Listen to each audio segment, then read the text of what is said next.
Thanks. I am Italian, and I grew up in Italy.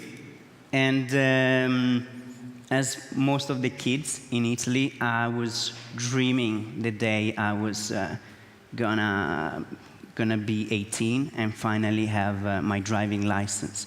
Italy is home of several of the most amazing cars brands, like Ferrari, Lamborghini, Maserati, all brands that are symbols of success, of power, and of freedom too. A lot. I was dreaming driving this car, this one, as soon as I was turning 18, and wow, I was pretty small when I was doing that, by the way. And so this idea, this dream, much before being 18, I realized, no, this is not gonna happen. And my first car was this one, indeed. So it's a pretty nice car. It's a Ford Fiesta, very old one, and it was doing the dirty job to give me the first bite of freedom, moving around with friends and so on. And I realized very fast that actually my dream of movement and be free, it was actually stuck in queues like these most of the time, especially in cities or in outside the cities when you have to go out or in. And my car was parked most of the time in street like this. So this was a bit a dream that of mobility, of freedom, that was ridiculously destroyed in some way. And I was thinking, okay, that is it's not actually the dream I was in mind when I was a kid. Institutions, states, and municipalities are trying to solve this problem. That is a problem that is common to most of the cities around the world. I would say all of them, Denmark included.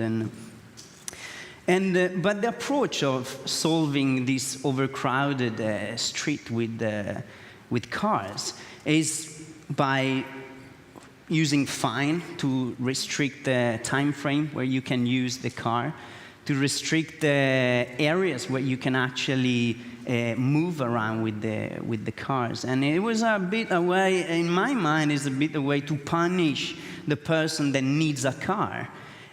Of course, we have alternative solutions, especially in city centers, like public transportation and metro, buses. And in Denmark, bicycle is everywhere. It's great because if you live in big cities, you don't really need the car.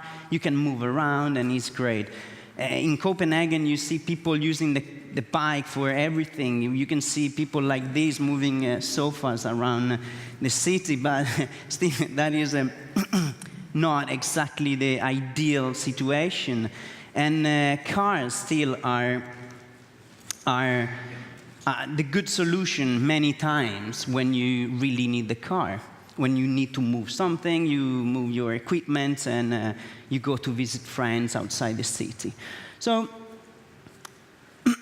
what is that that makes a car so interesting for our owner? And the interesting things and the valuable things of owning a car is the fact that you can have access. We have cars everywhere, and we have been having cars everywhere since 100 years ago, about. And we will have cars in our city, so we need to learn how to deal with it. So when we think about cars, then we think, okay, how long I use my car? When I own a car, okay, I need the car, that's why I own a car. But actually, the time that a car is parked is 96%. So it means that we use a car in average 1 hour per day. And this can be much less if you live in cities as Copenhagen, for example, that you use the car twice a week, maybe, a couple of hours a week. And so by seeing these numbers, when I start working on my project, I realized I have to think, okay, why we are interested in the car, as access is the reason why. So for an owner, is valuable to own a car because can have access whenever they need, in an easy way, and for how long they need.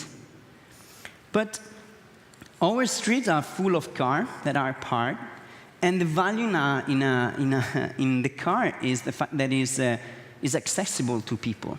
So why we don't unlock the car that are parked all the time? I mean, we have an enormous resources in our streets, and it's a resource that is not used at all. It's there as 96% of the time parked. So why we can't access this car? And actually, we can do it. Today, we can access these cars. And we can access them thanks to mobile technology, thanks to the development of internet and the development systems. So today, with the models like peer-to-peer car sharing, we are able to share the cars that we have and access them. So the model is very simple, and the system are very simple. Are basically web platform, where a car owner can put the car on, lease the car, and rent it out when they need it, when they don't need it. And anyone can access the platform, rent the car when they need, search the car they need, and meet the person, and switch the car. The platform is providing a payment system, is providing a search engine internal, and a booking system, and the insurance covering the car during the period that is rented out. So this is a very simple system. It doesn't look okay, it's working, it's easy. But the great thing is that it's covering and is solving most of the problem related to the today congestions in the cities and the personal mobility issues. By how he's doing this is by creating value for all the parts in a city, all the people. So it's solving the problem by the smaller elements, that is the human and is the individual level. So it's solving the needs of covering some of the expenses of a car owner, and it's covering the need of accessing the car when I need. Is solving the problem of cities, like creating a valuable service, and is in the long period will serve also an environmental aspect. How it does this is creating value in all these levels. The basic level is the individual level. The platform gives a tool for the car owner to earn some money out of a car. So release the power, the potential power of the car. And on the other side, there are many persons that need the car sometimes. And they either don't want to buy, or they cannot afford to buy a car. So in this way, they can have access to the cars they need for limited period and with a decent price. This platform put together two persons that would never been together otherwise, and solve the needs of these two groups. And is creating, so by solving these needs, is creating a relation based on trust. When within a local community, we create relation based on trust. We give enormous value to local communities, to streets, to neighborhood, and to cities. So what happened here is, by solving a very individual problem, we actually give value to a neighborhood. We create a service, we crowdsource a service that is that was not there before.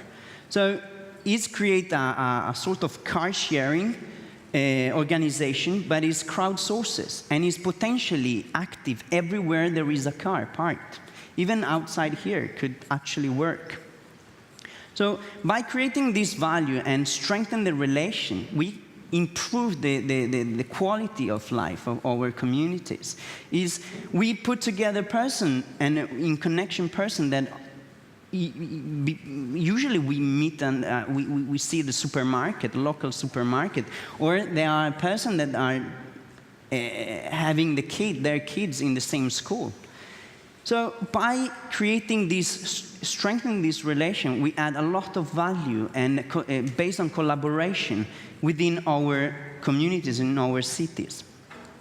By doing this is also, in the longer period, it's solving one of the main things related to the private mobility in cars, and is the environmental aspect.